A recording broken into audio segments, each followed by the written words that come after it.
La journée mondiale de lutte contre la maladie d'Alzheimer a lieu ce 21 septembre.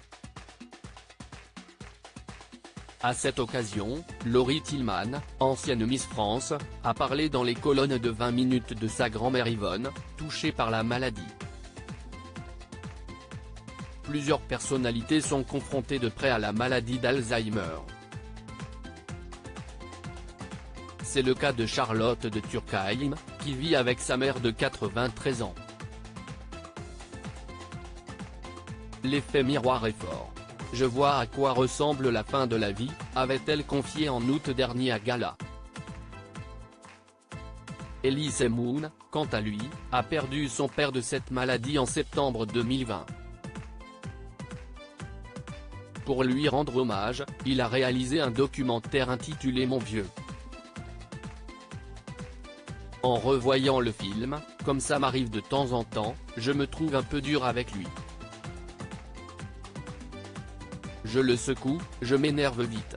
Je le regrette, et en même temps, je me dis que je ne pouvais pas faire autrement parce que si est très exaspérant de devoir lui rappeler des choses 50 fois, a-t-il déclaré dans une interview à Télé Loisirs parue ce 21 septembre, en cette journée mondiale de lutte contre Alzheimer.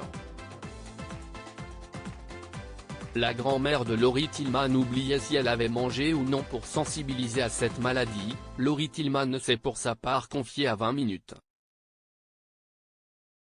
Avec beaucoup d'émotion et d'amour, elle a parlé de sa mamie, Yvonne, âgée de 96 ans et diagnostiquée il y a 12 ans. Comment on s'en est rendu compte? Enfants et petits-enfants, on remarquait pas mal d'incohérences quand on parlait avec elle. Elle essayait d'éviter de rentrer dans le détail des conversations car elle perdait le fil où il y avait des choses qui lui échappaient, dont elle ne se souvenait plus. Ça a commencé par les prénoms, et puis des incohérences, a-t-elle expliqué dans cet entretien vidéo. L'ancienne Miss France a poursuivi, elle préférait parler de la pluie et du beau temps plutôt que de rentrer dans des discussions trop appuyées, trop précises pour elle. Elle oubliait si elle avait mangé ou non. Amusée au départ par les étourderies d'Yvonne, la famille s'est rendu compte qu'elle n'était pas seulement liée à l'âge et que la situation était plus grave qu'elle le pensait. Aujourd'hui, Laurie Tillman utilise donc sa notoriété pour sensibiliser à la maladie.